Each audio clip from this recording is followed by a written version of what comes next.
How about Jenny and others?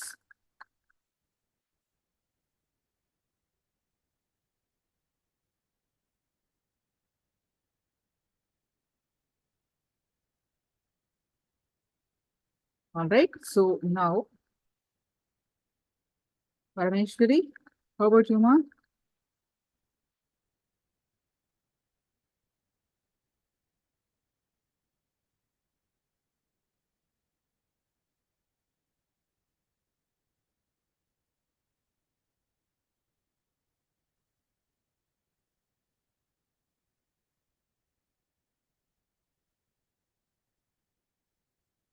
Yes.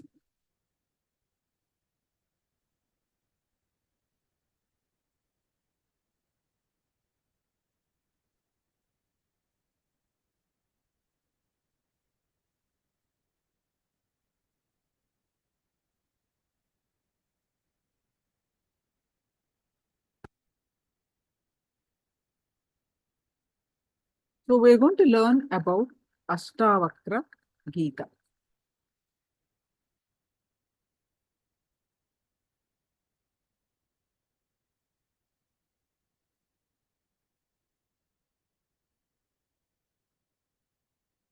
Ashtavakra Gita.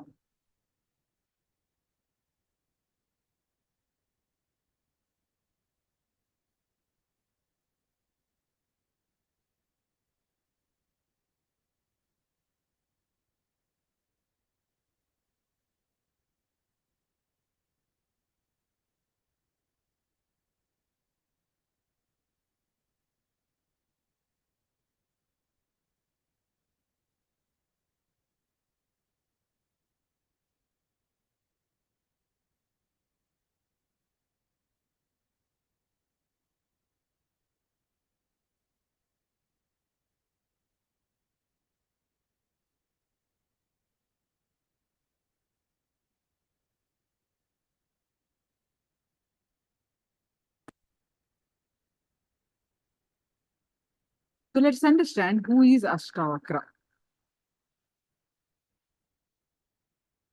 Swamiji spoke on this Ashtavakra Gita way back in 2005. So he's Ashtavakra is a great enlightened master and is a master of a great king, Janaka. So let's understand. Let's get to the details of that. So enlightenment possible. The whole story of Ashtavakra is beautiful. The story starts when Ashtavakra's mother was carrying him in her womb. Ashtavakra's father used to recite Vedic mantras, the chants from the Vedic scriptures.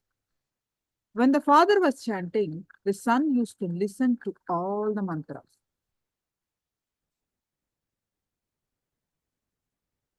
Suddenly, one day, the son started questioning the father from inside the womb. What you're chanting are pure words. It has no juice. It has no experience. You are just an intellectual pundit, a learned person. Where is the truth? Meaning what? Where is the experience?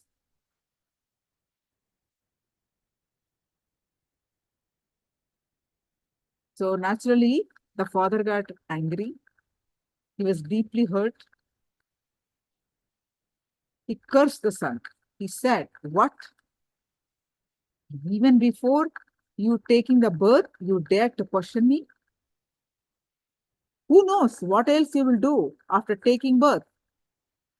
The father cursed the little infant in the womb. That resulted in Ashtavakra taking birth with 8 problems or deformities in his body. His whole body is curved at 8 places. Ashta means 8. Vakra means curved. So, because he was born with the body curved in 8 places, he was named Ashtavakra. At 8 spots, his body was crooked or curved. Ashtavakra was conscious even before birth. He was a conscious being even before the birth. Ashtavakra went to the so now this is how he was born. Now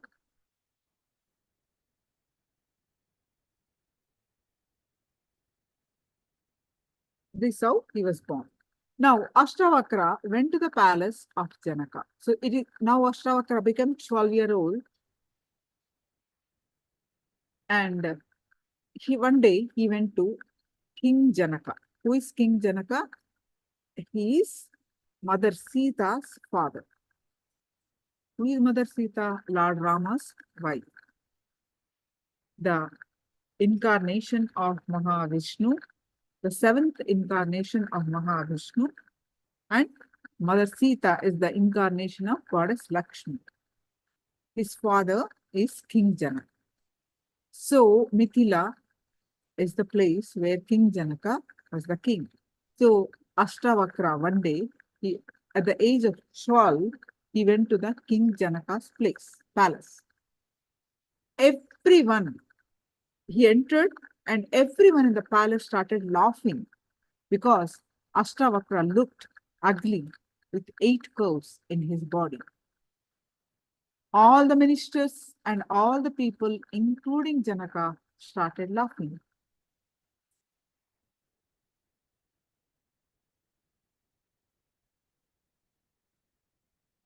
But Ashtavakra did not get hurt. If we allow ourselves to become hurt, we are defeated. At any point, if we are hurt, we are defeated. If we become angry, we are defeated. Ashtavakra was not hurt. He was not disturbed in any way. Imagine a small boy of 12-year-old, and at the whole palace, everybody is laughing at you. Any normal boy would feel hurt and run away, isn't it? Or start crying. But here, Ashtavakra was not hurt. He was not disturbed in any way. He was just completely relaxed.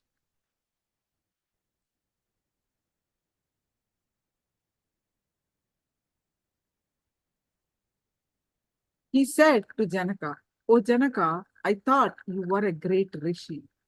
I thought you were a great yogi, accomplished spiritual person. But you are neither a yogi, nor do you have any yogis around you. You have only cobblers in your court. You have only shoemakers in your court."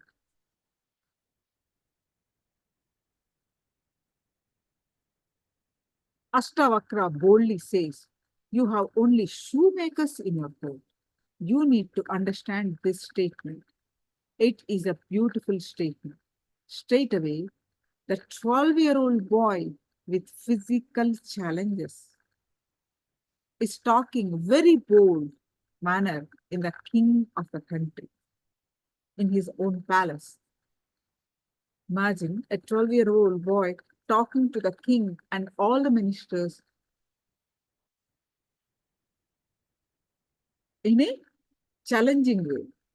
He's saying all of them, they're all shoemakers, they're all cobblers. Any king would have been very angry and would punish Ashtavakra, isn't it? In place of Janaka, anybody is there, they would have punished. But here Janaka is very noble king. Right? So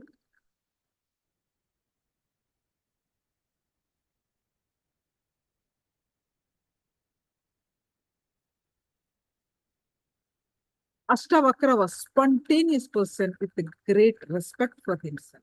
So he did not get hurt.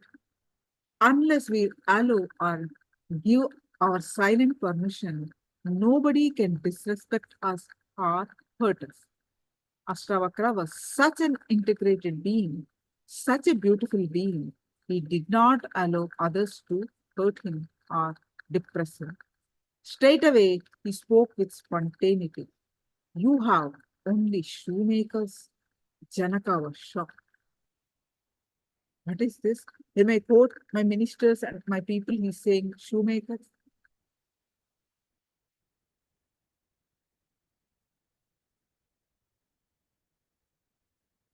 Ashtavakra explains, these people are seeing only my skin, not my being. Ashtavakra now started explaining why he said them about the shoemakers. He's saying they are only seeing my skin, not the reality, not my being they are seeing. When the cobbler sees an animal, he will think only about the skin, not the being. When a tailor sees you, he will see only your dress. He will measure your being only based on the dress you are wearing. When the jeweler sees you, he will first see only the jewelry you are wearing.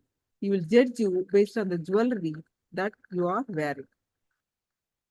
He weighs you. People look at things only from their angles. They have their own ideas.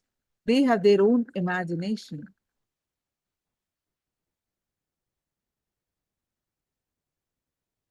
Janaka was a king and an intelligent being. He understood the meaning of the words spoken by Ashtavakra. As I said, Janaka is the noblest king. He's considered as a rishi, even though he is a king, he lives like a rishi, a sage. So he's very noble and he understood what Ashtavakra was saying. The meaning of the words spoken by Ashtavakra. He immediately came down from the throne and touched the feet of Ashtavakra. Understand, Janaka is of the middle age, say about 50 years, and he's touching a 12-year-old boy's feet in his own palace, in his own kingdom, in his own palace. He immediately came down from the throne and touched the feet of Ashtavakra and said, please forgive me. I understand what you say. Not only did he ask Ashtavakra to forgive him, but he also put forth one more statement. Master, O Lord. He started saying this. He called Ashtavakra as Master. Janaka continued, O Lord, just from your very words, I understood that what you spoke was from your own direct experience.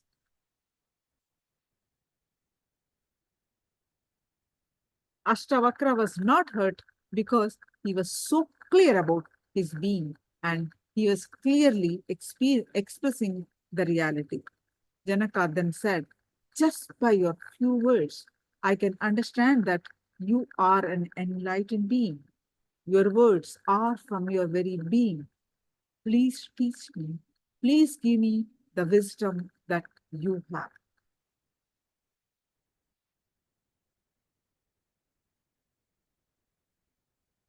Because Janaka asked for the truth, whatever Ashtavakra taught became a big help to him. It helped King Janaka to transform his life, to awaken his being, to achieve enlightenment. Unless you ask for this help, it cannot be given. By you being here, I assume you are requesting this help. So I am assuming you need the help. You need the wisdom and you need the knowledge of Ashtavakra.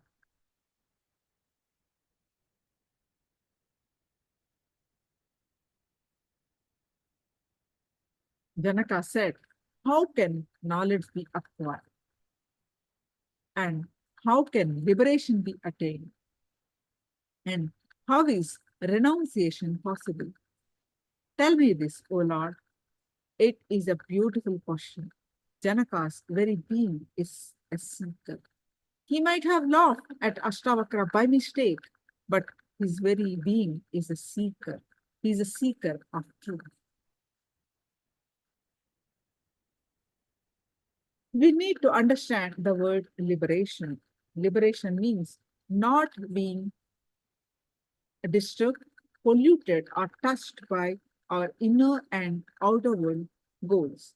If we are not touched, polluted, or corrupted by the outer world and inner world goals, we are liberated. The moment we understand the purposelessness of the whole existence, we are liberated. Whatever we think as purpose binds our lives. Bondage is thinking that there is a purpose in our lives. A goal is not the result of life. Life itself is the goal of life. Two things. Ashtavakra is saying, first, if we sell our life for some goal, we may not achieve anything at all and feel frustrated. Second, we may achieve the goal and still feel depressed. Achieving what you want is different from satisfying why you wanted it.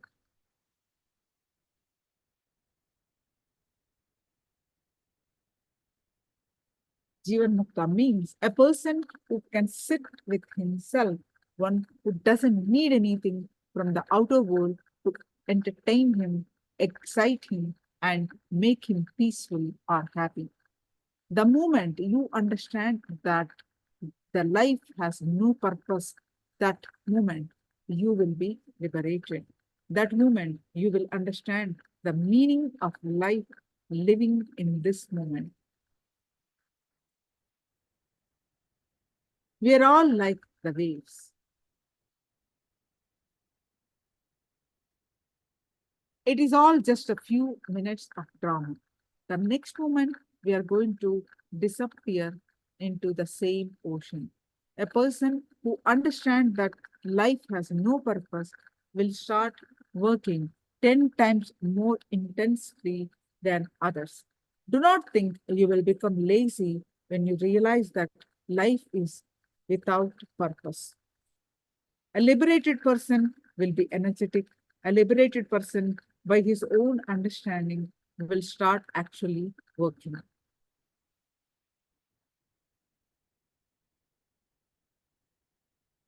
If we understand that we are full and express our fullness, we will also become compassionate. We will attract more and more joyful things and experiences in our life. If we believe strongly that we are not enough unto ourselves and start running based on fear and greed, we will only create and attract incidences and people of the same nature. By our very nature, we will reproduce what we believe.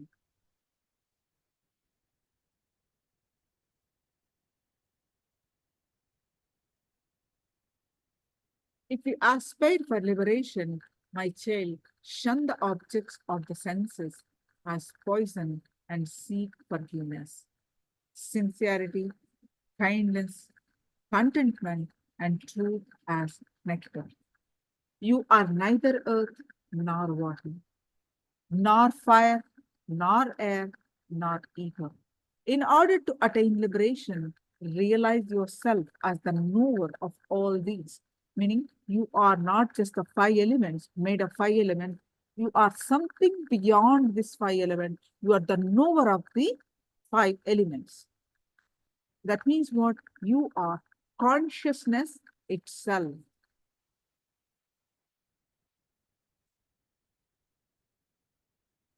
Life is not a chain. Every moment is independent. Be very clear. Your life is not an interconnected chain as you think it is. Every moment is individual. Every moment is a separate, independent moment.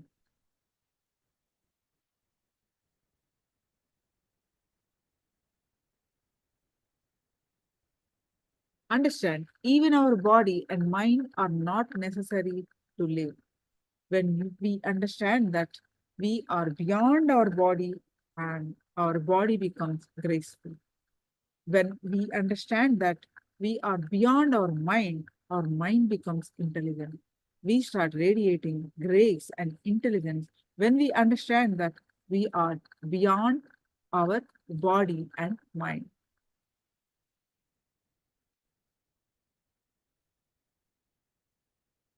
First, you are not the body and mind. Second, if you detach from the body and rest in intelligence, you will at once be happy, peaceful, and free from bondage. By its very nature, the body heals itself.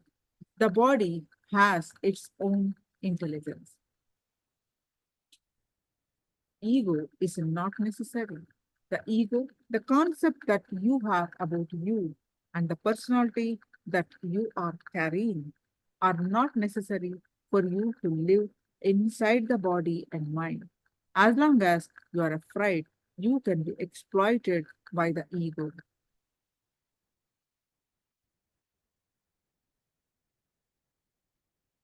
We have we all have two identities: the identity that we project to the outer world and the identity that we believe to be us in the inner world. The namakara means what to feel about you inside of you. Mamakara means inner image, what to feel about you inside you. That is inner identity. And that is not what you project to the outside world. The identity which you believe to be inside you, the mind, is called mamakar in Sanskrit. It always be much smaller than what you actually are. And then what you project outside is ahankar. Ahankar means outer image, will be based on the superiority complex. Mamakar will be based on the inferiority complex. So Ahankar will be based on the fear, Mamakar will be based on the greed.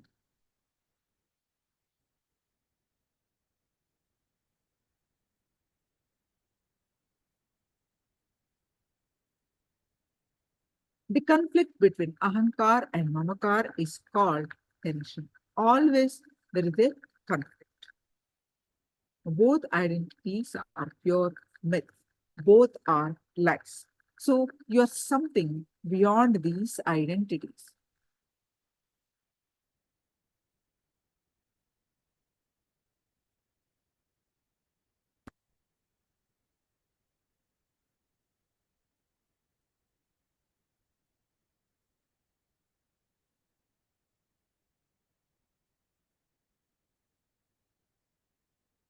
All right, so we're going to do one more round of our manifestation. So please go ahead and post your powerful cognitions from Living Enlightenment book and also what you learned from Ashtavakra. Uh,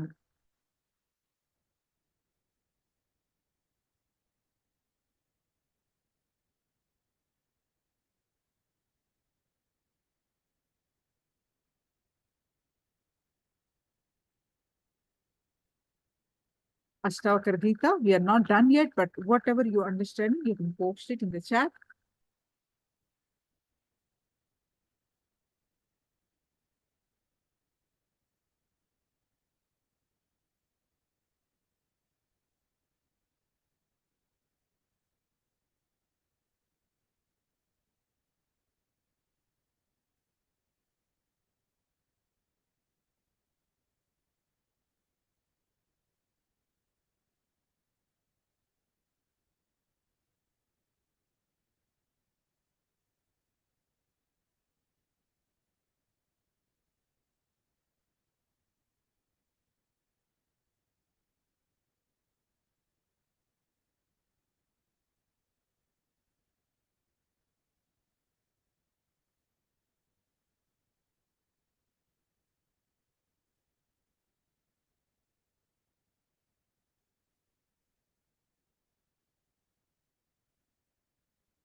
I am the source of everything happening inside me and around me.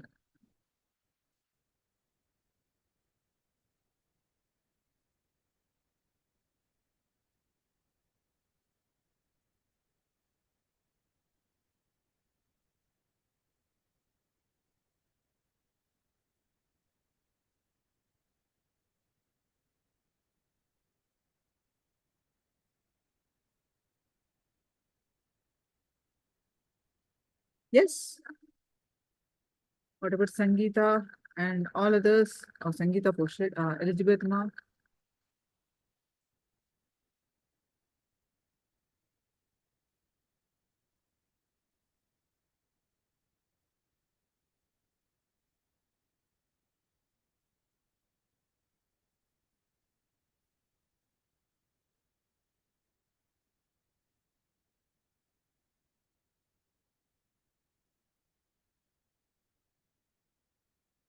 Elizabeth and Bhusha, you have only shoemakers in your coat, cobblers and shoemakers.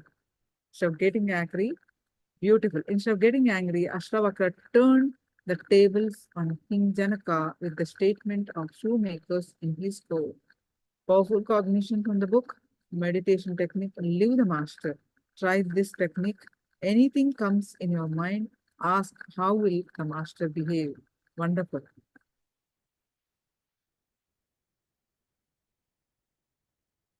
Wonderful, Ma. Thank you. Now, please sit with your objects on your hand and decide what kind of a power manifestation you want to do. If you are yet to manifest, you can simply command to manifest, to roll or to move, to fall. But if you are absolutely comfortable manifesting this, you can command the direction it should fall. Whatever direction you say, it should fall that side. All right, so now let's start. Bring your awareness to your third eye and sit straight with your objects on the palm. Fill your inner space with Swamiji's form and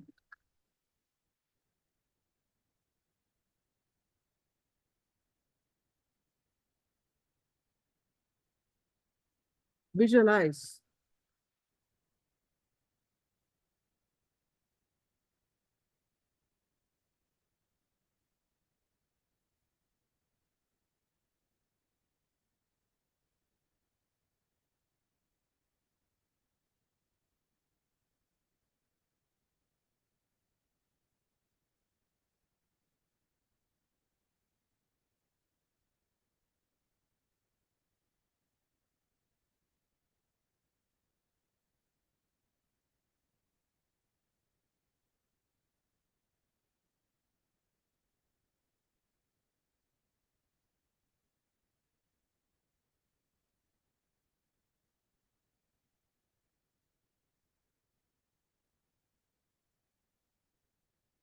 start chanting the Mahavakya. Om Nithyananda Paramashivoham. Intensely chant the Mahavakya and experience the space of oneness. With that space of oneness,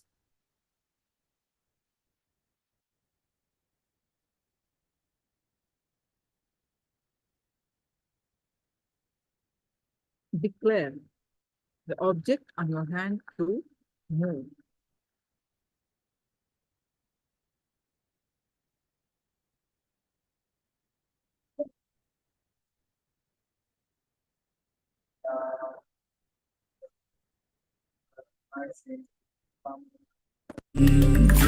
Om Nityanand